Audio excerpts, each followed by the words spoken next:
Welcome to Postwar Blues and Reds, An interactive U.S. history tutorial for students like you. It's likely you know a little bit about World War I already, and you've probably heard of the Roaring Twenties. But what happened in between these two eras in American history? This tutorial will explore the post-war transition of years 1919 and 1920. This isn't a particularly happy era to learn about. Fear, anger, and violence followed the war years in the United States. You'll learn about the economic consequences of peacetime, the decline of labor unions, the anti-communist Red Scare, anti-immigrant nativism, and racial violence. These were some tough and awkward years for Americans of all backgrounds, but it's an important and sometimes overlooked part of our history. Ready to learn? 1919 should have been a year of celebration in the United States.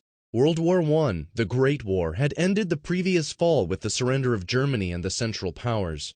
America's alliance with Great Britain, France, and the other Allied powers helped bring an end to more than 4 years of death and devastation like nothing the world had ever experienced. Triumphantly, the American President Woodrow Wilson traveled to Paris in the spring of 1919 to be a key member of the peace conference that would reshape the post-war world. He brought with him a 14-point plan for open diplomacy and an end to future wars.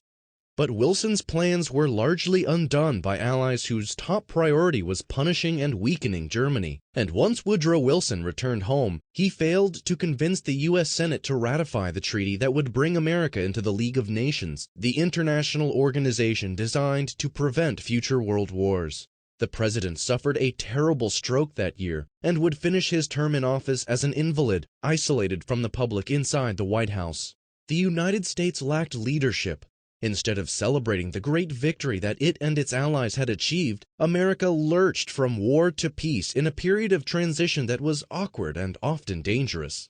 The biggest danger of the post-war years was also one of the most unexpected: influenza. A deadly virus that became known as the Spanish flu began in the spring of 1918 and spread across the entire globe, carried by soldiers and sailors returning home from war. The flu killed an unbelievable 22 million people worldwide, twice as many as had died in the war. Some estimate the death toll to be far higher than that. In the U.S. alone, about 675,000 died of the disease. This was more than 10 times the number of Americans who had died in combat overseas. No one knew what the virus was or how to stop it. Public places were closed, and people wore surgical masks in public. Cemeteries ran out of space to bury the dead. The flu ran its course by the spring of 1919, further devastating a world already devastated by World War I.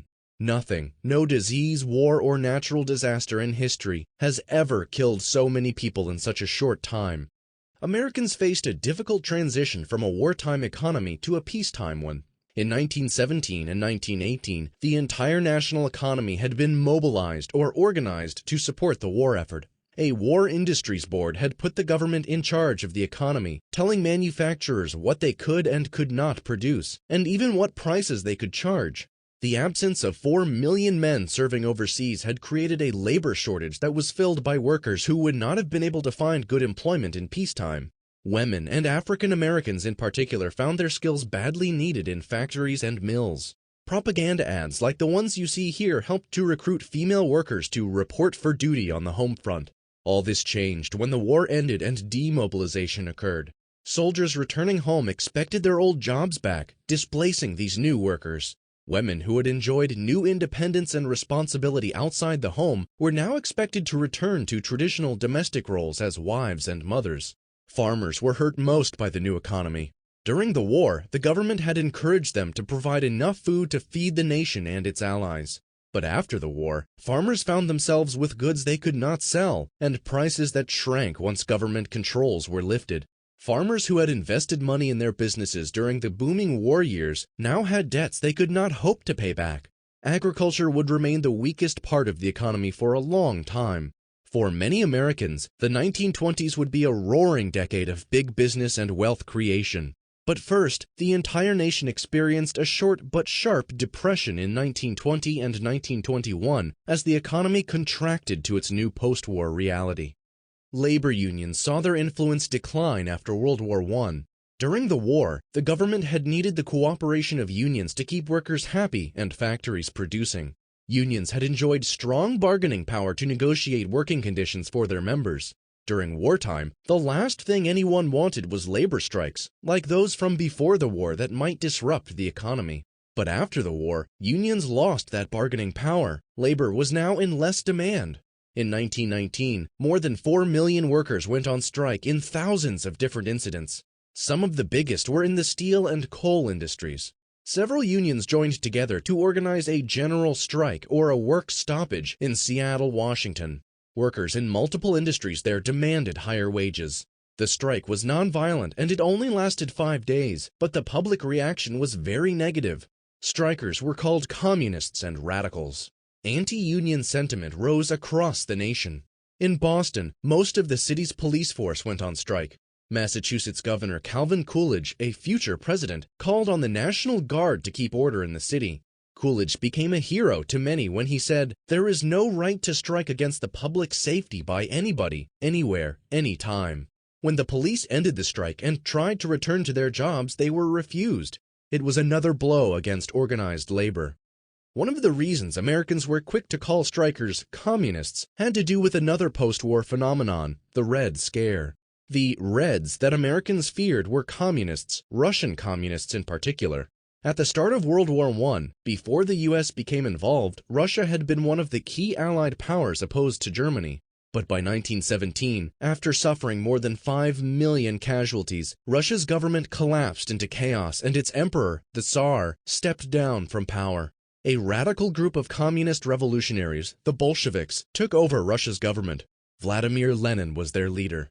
Once in power, the Bolsheviks withdrew from the war and renamed Russia the Soviet Union, or USSR. They believed their new nation would be a workers' paradise that would spread communist revolution across the world. The US and other nations refused to have diplomatic relations with the Soviet Union. The new nation was to be quarantined as if to keep the disease of communism from spreading. Some Americans saw symptoms of communism in their own nation after the war ended. Indeed, communists had lived in the United States for some time, and their ideas weren't new, but the related ideas of socialism and communism had always remained on the fringe of America. The Socialist Party of America had actually enjoyed some success before the war, drawing support from many different groups. In 1912, the socialist candidate Eugene Debs earned 6% of the vote in the presidential election Woodrow Wilson had won. But in 1919, after the war, the Communist Party USA split off from the Socialist Party. Some of its members urged Americans to follow Russia's lead by violently adopting communism. Radical beliefs were an element of the American labor movement. In the Seattle General Strike, propaganda pamphlets like this one were distributed. "Russia did it," declares the pamphlet. "The Russians have shown you the way out. What are you going to do about it? You are doomed to wage slavery till you die unless you wake up, realize that you and the boss have not one thing in common, that the employing class must be overthrown, and that you, the workers, must take over the control of your jobs, and through them, the control over your lives instead of offering yourself up to the masters as a sacrifice 6 days a week, so that they may coin profits out of your sweat and toil." Most Americans who heard talk like this considered it dangerous and un-American. During the war, many Americans had expressed prejudice and hostility towards all things German, including American citizens of German heritage at home. It didn't take much to transform this fear and anger into a new Red Scare, targeting all things Russian or communist. Anti-communism might have remained in the background, but the actions of a few radical terrorists triggered the public's fear. In April 1919, more than 30 letter bombs were mailed to prominent government officials and citizens, including people like J.P. Morgan and John D. Rockefeller. In June, larger package bombs went off in several American cities. One of them damaged the home of Attorney General A. Mitchell Palmer in Washington, D.C. These bombs were the work of Italian anarchists, not Russian communists, but in the fear of the moment, few bothered to make the distinction. Attorney General Palmer used the opportunity to round up and deport aliens, immigrants who were not citizens who held radical beliefs. To gather information on those targeted, Palmer hired a young man, J. Edgar Hoover, to gather intelligence. Hoover's job was to collect files of information on dangerous aliens. The Palmer raids that followed are considered by many today to have been witch hunts, extreme overreactions to an exaggerated problem. The FBI launched coordinated raids on the Union of Russian Workers, a radical group unconnected to the bombings, in 12 different cities. The date of the raids, November 7th, was chosen because it was the anniversary of the Bolshevik Revolution in Russia. The raids were violent and resulted in hundreds of deportations to Russia, although most of the people who were arrested were never charged of crimes and were let go. Further raids in January 1920 resulted in thousands of arrests, but far fewer deportations.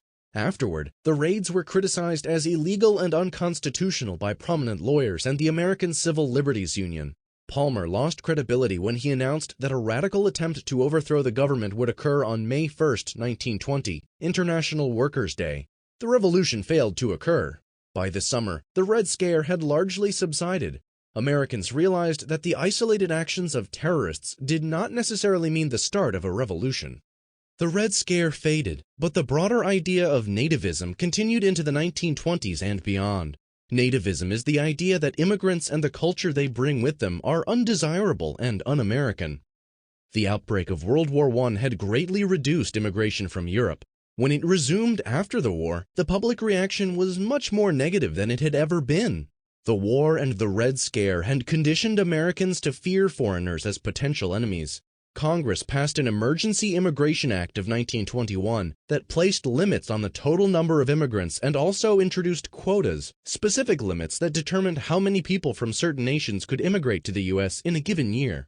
These quotas represented an important turning point in American immigration policy. Their effect was to sharply limit immigration from Southern and Eastern Europe. People from East Asia were totally excluded by the new law.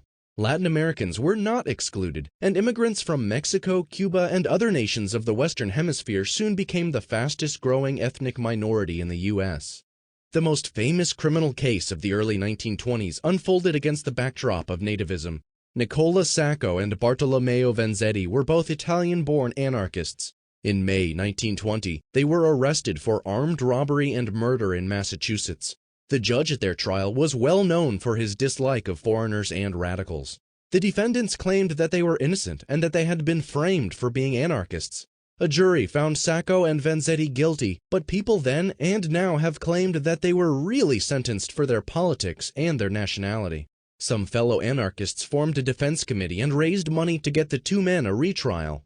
The cause of Sacco and Vanzetti was taken up around the nation and even around the world by people who included famous writers and intellectuals.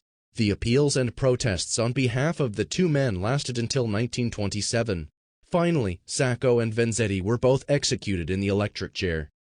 The famous case, still controversial today, has inspired songs, plays, films, stories, poems, even a video game. Immigrants and radicals were not the only groups who found themselves the target of hostility in the post-war period. Racial violence between African Americans and whites increased as well. During the war years, the Great Migration brought black Americans from the rural South to the North in great numbers. At least 400,000 African Americans are estimated to have moved north from 1916 through 1918 alone. These population trends would continue through the decade to come. The result saw that Detroit, Chicago, Cleveland, and other industrial cities of the Midwest and Northeast saw their black populations swell. Racism was as alive in the North as it was in the South. Many white Northerners resented their new neighbors, and violence flared. The summer of 1919 was known by some as the Red Summer, but not because of communism. This red indicated blood. There were 25 race riots in 1919 alone. White mobs attacked African Americans and then ran them out of town in incidents from Texas to Washington, D.C. The worst riot was in Chicago in late July. A man threw a rock at a black teenager swimming at what was an unofficially segregated beach at Lake Michigan. The victim drowned as a result. When police arrived, they refused to arrest the suspect. A black man was arrested instead. Mobs of angry citizens, black and white, started to clash violently across the city. Arson and rioting engulfed Chicago for a week until thousands of National Guardsmen helped bring it to a stop. 38 people were killed and more than 500 were injured during the riots. Most of the victims were black. 1,000 African Americans were left homeless because of the fires. President Wilson himself weighed in on the violence, publicly blaming white instigators and urging racial tolerance. After the riots, the city of Chicago organized a commission on race relations to look into the cause of the riots and improve the situation of black citizens. Still, real change in Chicago and other northern cities would be slow to come. Nativism and racism combined to revive the Ku Klux Klan, a hate group which had been founded in the South decades earlier during Reconstruction. This new KKK was technically a separate organization inspired by the earlier Klan, and this time it wasn't just a Southern phenomenon. From Washington to Maine, the new Klan thrived in towns and cities in the North and Midwest. Its members wanted 100% Americanism in their country, and unlike the original KKK, African Americans weren't its only target. The new Klan opposed Catholics, Jews, radicals, and immigrants, as well as black Americans. The secretive organization, with a membership restricted to white Protestants, thrived in the 1920s, reaching membership numbers as high as 4 million.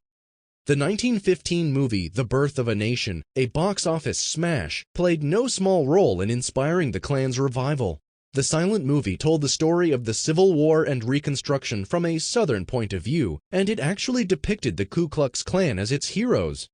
As you can see, the years immediately following World War I were a difficult time in our nation's history. Nativism, racism, the Red Scare, terrorism, economic depression, even the flu, made up a dangerous cocktail of ingredients as Americans transitioned from the 19-teens to the 1920s.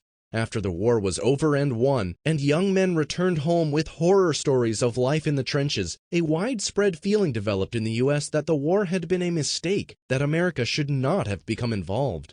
This belief contributed to the isolationist attitudes of the 1920s, with far-reaching consequences for the next World War.